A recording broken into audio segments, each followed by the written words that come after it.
이스라엘은 열매 맺는 무성한 포도나무라. 그 열매가 많을수록 제단을 많게 하며 그 땅이 번영할수록 주상을 아름답게 하도다. 그들이 두 마음을 품었으니 이제 벌을 받을 것이라. 하나님이 그 제단을 쳐서 깨뜨리시며 그 주상을 허시리라. 그들이 이제 이르기를 우리가 여호와를 두려워하지 아니하므로 우리에게 왕이 없거니와 왕이 우리를 위하여 무엇을 하리요 하리로다. 그들이 헛된 말을 내며 거짓 맹세로 언약을 세우니 그 재판이 바디랑이에 돋는 독초 같으리로다. 사마리아 주민이 베다웬의 송아지로 말미암아 두려워할 것이라.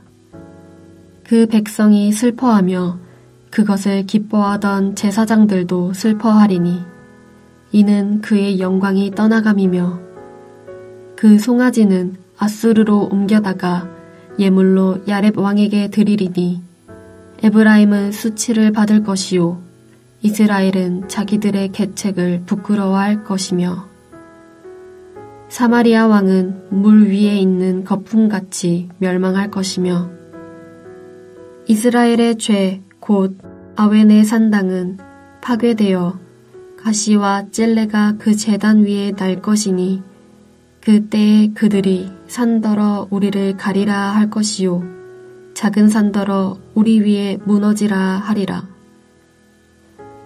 이스라엘아, 내가 기브아 시대로부터 범죄하더니 지금까지 죄를 짓는구나. 그러니 범죄한 자손들에 대한 전쟁이 어찌 기브아에서 일어나지 않겠느냐. 내가 원하는 때에 그들을 징계하리니 그들이 두 가지 죄에 걸릴 때에 만민이 모여서 그들을 치리라. 에브라임은 마치 길들인 암소 같아서 곡식 밟기를 좋아하나 내가 그의 아름다운 목에 멍에를 메우고 에브라임 위에 사람을 태우리니 유다가 밭을 갈고 야곱이 흙덩이를 깨뜨리리라. 너희가 자기를 위하여 공의를 심고 인애를 거두라. 너희 묵은 땅을 기경하라. 지금이 곧 여호와를 찾을 때니 마침내 여호와께서 오사 공의를 비처럼 너희에게 내리시리라. 너희는 악을 밭가라 죄를 거두고 거짓 열매를 먹었나니 이는 내가 내 길과 내 용사의 많음을 의뢰하였음이라. 그러므로 너희 백성 중에 요란함이 일어나며 내 산성들이 다 무너지되 살만이 전쟁의 날에 베다벨을 무너뜨린 것 같이 될 것이라. 그때에 어머니와 자식이 함께 부서졌도다. 너희의 큰 악으로 말미암아 베델이 이같이 너희에게 행하리니 이스라엘 왕이 새벽에 정령 망하리로다. 1절에서 보듯 이스라엘은 열매 맺는 무성한 포도나무였습니다. 하나님의 땅에서 하나님의 사랑을 받는 자이기 때문입니다. 그런데 이 땅에서 살면서 열매가 많을수록 그들은 정작 어떤 일을 하였습니까? 제단을 더 많이 만들고 번성할수록 주상, 곧 돌기둥을 아름답게 장식하는 일에 힘썼습니다. 이 주상은 신상처럼 만든 돌기둥입니다. 북이스라엘의 이런 모습에 대하여 호세아 선지자는 두 마음을 품었다고 말합니다. 겉과 속이 다르다는 것입니다. 하나님을 섬긴다고 하면서 실제로는 우상을 섬기는 이중적 모습을 보여주고 있기에 하나님은 이제 벌을 내릴 것이라고 경고합니다. 그래서 하나님이 제단을 쳐서 깨뜨리시고 주상은 파괴시켜버리는 벌을 내리시겠다는 것입니다. 이런 이중성에서 북이스라엘의 정치 지도자들은 어떻게 나라를 다스리고 있다고 호세아는 지적합니까? 자신들은 하나님을 두려워하지 않으니 왕이 무슨 의미가 있으며 있다고 해도 무슨 소용이 있느냐라고 하면서 왕이신 하나님을 무시하고 있었습니다. 그리고 정치 지도자들은 허풍쟁이처럼 빈말이나 찌꺼리고 거짓 맹세와 무의미한 약속만 남발하고 있었고, 독초가 나면 밭 1항을 못쓰게 만드는 것처럼 잘못된 나라의 재판들이 북이스라엘 사회 전체를 부패하게 만들고 있었습니다. 정의를 바로 세우고 억울함을 해결하는 것이 아니라 도리어 그릇된 재판을 통해 불의한 사회를 만들어가고 있다는 것입니다.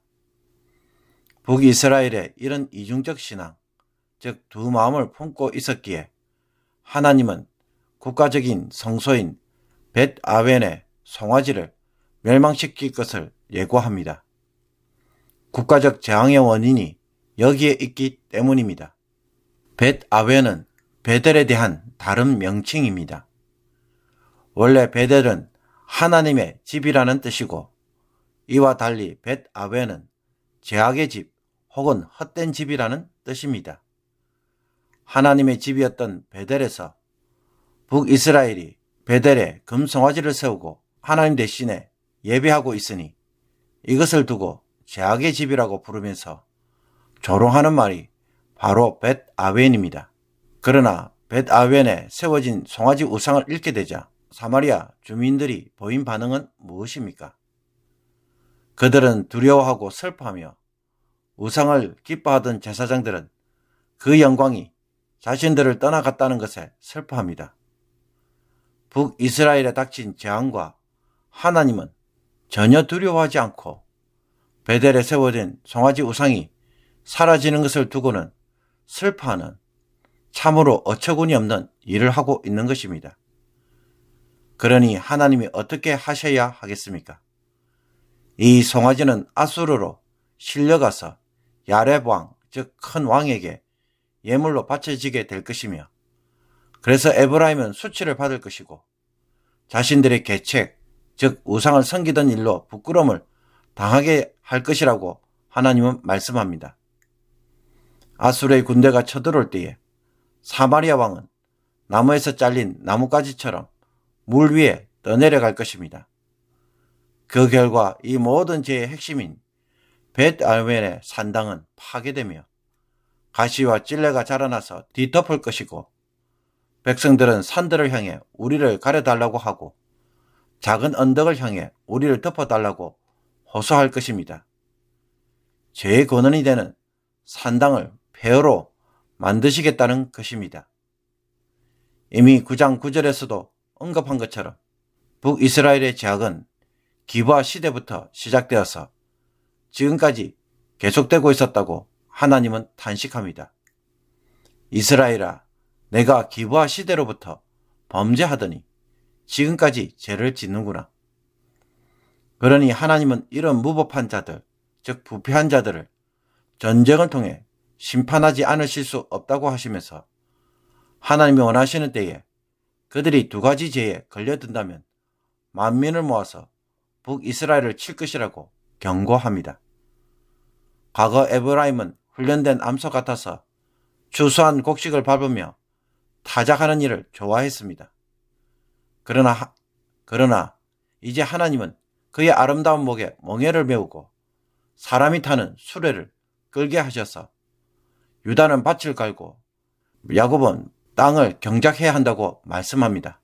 하나님이 강제적으로 그들로 일을 시키겠다는 것입니다. 어떤 일입니까? 하나님은 공의를 심고 인애를 거둘 수 있도록 북이스라엘의 묵은 땅을 기경하라고 말씀하시는 것입니다. 독초가 자라난 밭을 갈아 엎어서 새롭게 하라는 것입니다. 그러면 하나님께서 오셔서 공의를 비처럼 그들에게 내리시겠다고 합니다. 하나님의 최종적인 경고이자 회복을 위한 마지막 권면입니다.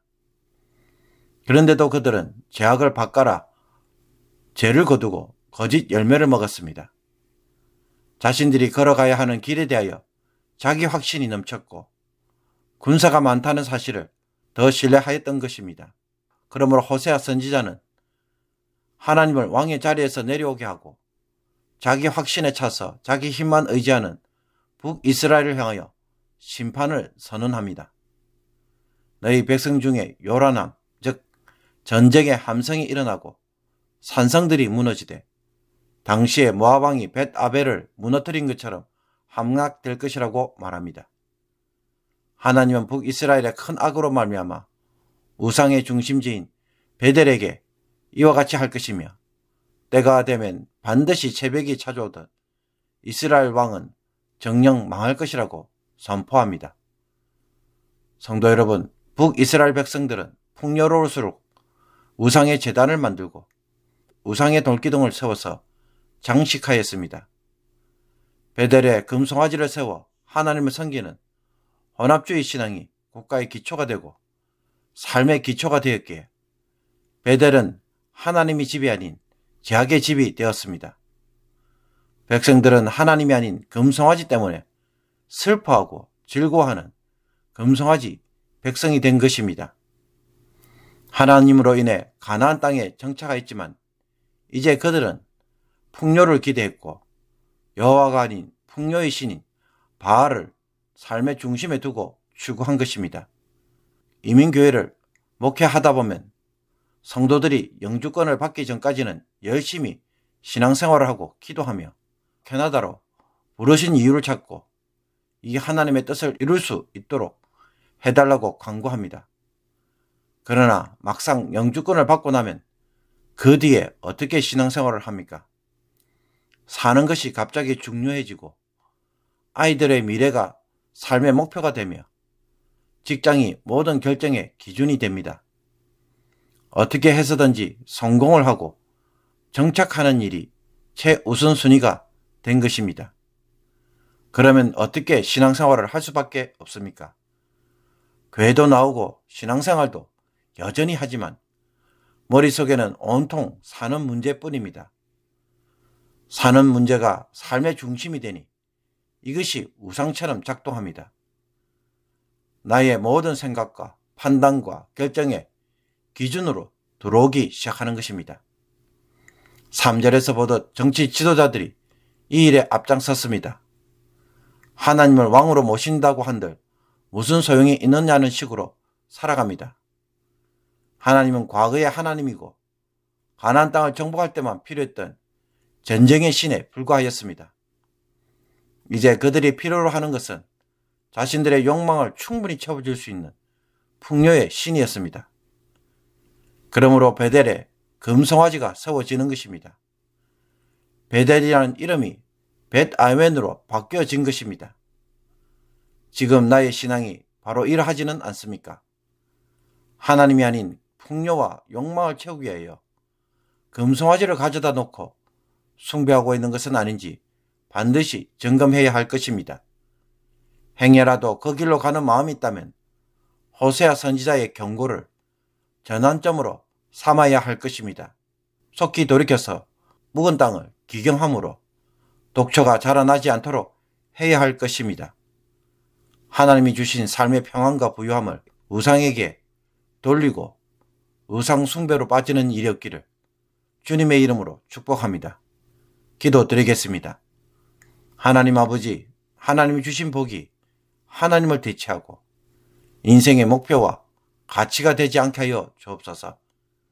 돈을 벌고 육신의 평안을 누리고 마음의 평안을 얻고자 살아가는 자가 되고 싶어하는 순간 저희들도 바알의 제단을 만들어 갈 수 있음을 깨닫게 하여 주옵소서. 하나님을 위한 마음의 성소에 금송아지가 있는 것은 아닌지 살피고 하나님을 기쁘시게 하는 삶이 인생의 목표로 다시 세우게 하옵소서.